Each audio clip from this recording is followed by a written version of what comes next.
جواد قلبم آواز با صدای نقارت میزنه کنج صحنه همه الشیطان الرجیم بسم الله الرحمن الرحیم الحمد لله رب العالمین الصلاة والسلام علی اشرف الانبیاء والمرسلین اللهم صل علی محمد و آل محمد وعجل فرجهم۔ سب سے پہلے آپ سامعین محترم کی خدمت میں امام نہم امام تقی الجواد علیہ السلام کی شہادت پر تعزیت پیش کرتا ہوں۔ مومنین اکرام، خداوند متعال کا لاکھ لاکھ کرم ہے کہ اس نے ہمیں جو پیشوا دیے وہ اس کے مقرب بندے اور اس کے چاہنے والے تھے، اور خداوند متعال نے ہمارے ذمے یہ کام لگایا ہے کہ ہم ان پیشوا کی پیروی کریں تاکہ خدا تک پہنچیں۔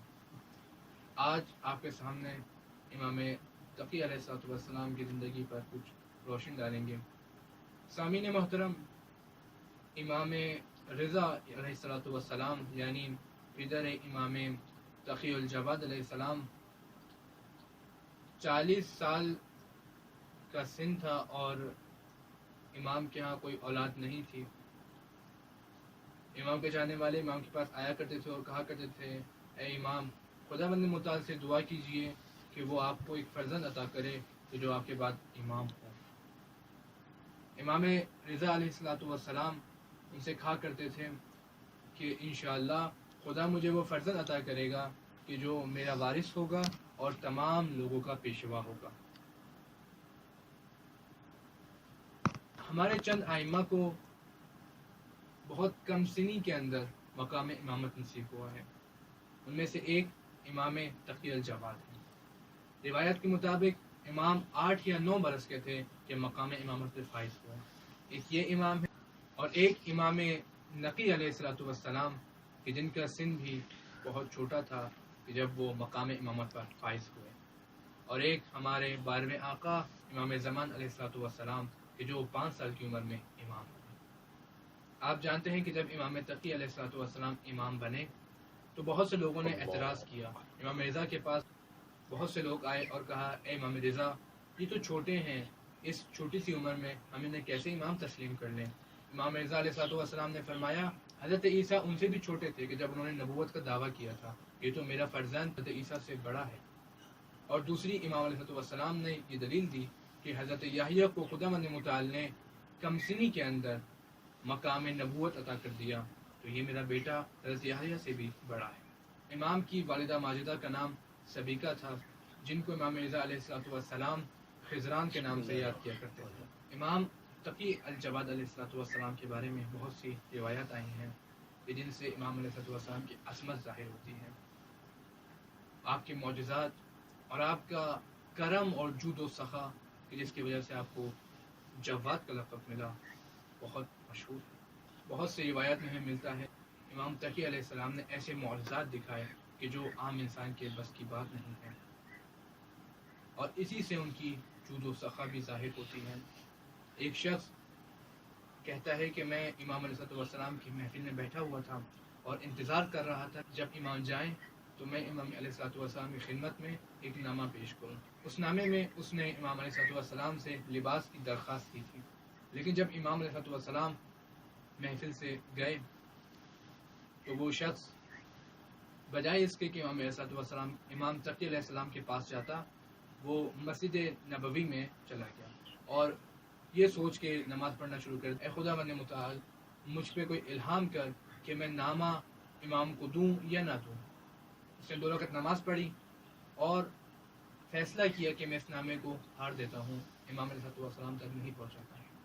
اس نے اس نامے کو پارے پارے کر دیا، پھر اس کے بعد وہ مکے کی سفر پر روانہ ہو گیا۔ راستے میں ایک شخص آیا اور کہنے لگا، اے شخص، یہ ہدیہ لے لو، یہ امام تقی الجواد علیہ السلام کی طرف سے تمہارے لیے تحفہ ہے۔ جب اس نے دیکھا تو وہ لباس تھا۔ اس سے امام کی عظمت ظاہر ہوتی ہے، امام کا جود و سخا ظاہر ہوتا ہے۔ اسی طرح ایک اور واقعہ کہ کیونکہ کم سنی میں امام علیہ السلام کو امامت کا درجہ ملا تھا، لوگ ان کی مقام و منزلت سے آشنا نہیں تھے. ایک شخص کہتا ہے کہ میں چاہ رہا تھا کہ امام کے پاس جاؤں اور کچھ اسباب بازی یعنی کھیل کی چیزیں، کھلونے جو بچوں کو دیے جاتے ہیں، وہ امام کی خدمت میں پیش کروں، شاید امام خوشحال ہو جائیں. جب یہ شخص امام علیہ السلام سے ملنے گیا، پہلے ان کے خادمین سے اجازت لی، انہوں نے اجازت دی اور پھر امام علیہ السلام کی خدمت میں پہنچا اور کہا اے امام، یہ میں آپ کے لیے ایک ہدیہ لے کے آیا ہوں، اس کو قبول کیجیے. جب امام علیہ السلام نے ان دونوں کو دیکھا تو ان کو ادھر ادھر کر دیا اور فرمایا کہ اے بندے خدا، خدا نے مجھے کھیلنے کے لیے یا بازی کرنے کے لیے اس دنیا میں نہیں بھیجا ہے، میں آیا ہوں تاکہ تم لوگوں کی ہدایت کروں.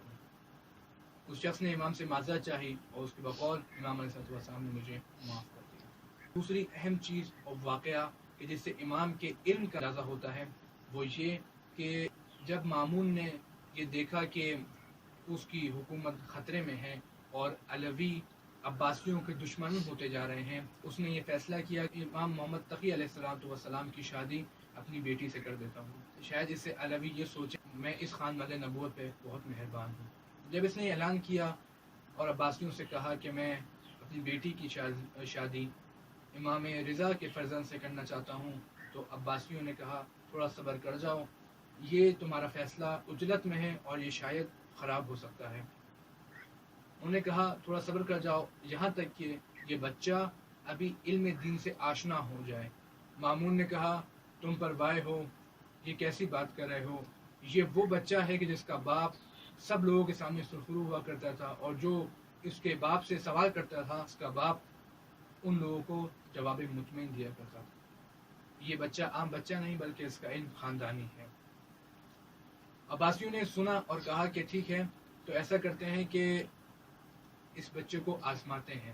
انہوں نے یحییٰ نام کا بندہ کہ جو اس وقت قاضی تھا اسے بلایا اور کہا کہ اے یحییٰ، ایسا کچھ سوال کرو کہ بچہ اس کا جواب دینے سے انکار کر دے یا اس کا جواب اسے نہ آتا ہو. جب محفل لگی تو یحییٰ نے سوال کیا امام تقی الجواد علیہ السلام سے کہ یہ بتائیے کہ اگر کوئی آلت احرام میں شکار کر لے تو اس کا کفارہ کیا ہے. امام نے یہ سنا اور فرمایا اے یحییٰ، اس سوال کے اندر کئی سوالات ہیں. یہ بتاؤ کہ جو شکار کر رہا ہے آیا وہ مرد ہے یا عورت ہے. یہ بتاؤ جو شکار کر رہا ہے آیا وہ آزاد ہے یا غلام ہے. یہ بتاؤ وہ دن کے وقت شکار کر رہا ہے یا رات کے وقت. یہ بتاؤ یہ شکار پہلی مرتبہ کر رہا ہے یا شکار کا عادی ہے. جب یحییٰ نے سب سوالات سنے تو وہ حیران ہو گیا اور محفل میں جو لوگ بیٹھے ہوئے تھے انہوں نے بھی امام کی فتح کو دیکھ کر خوشیاں منائیں. اور پھر اسی محفل میں مامون نے اپنی بیٹی کی شادی امام تقی علیہ السلام سے کی. لیکن یہ یاد رکھیے مامون کا اپنی بیٹی دینا امام علیہ السلام کی نکاح میں یہ ایک سازش تھی کہ جس کا اثر امام کی شہادت میں بخوبی دیکھنے کو ملتا ہے.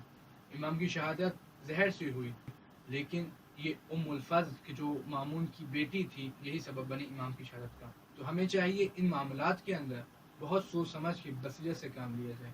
جس طرح کہ مامون بظاہر یہ باور کروانا چاہتا تھا کہ میں خاندان نبوت کا حامی ہوں اور ان سے محبت کرتا ہوں، لیکن اندر سے وہ سب سے بڑا دشمن نکلا اور اس نے جو اپنی بیٹی دی وہ بھی سازش کے تحت دی تھی. اور لعنت ہو معتصم عباسی پہ کہ اس نے امام علیہ السلام کو زہر دلوایا. والسلام علیکم ورحمۃ اللہ.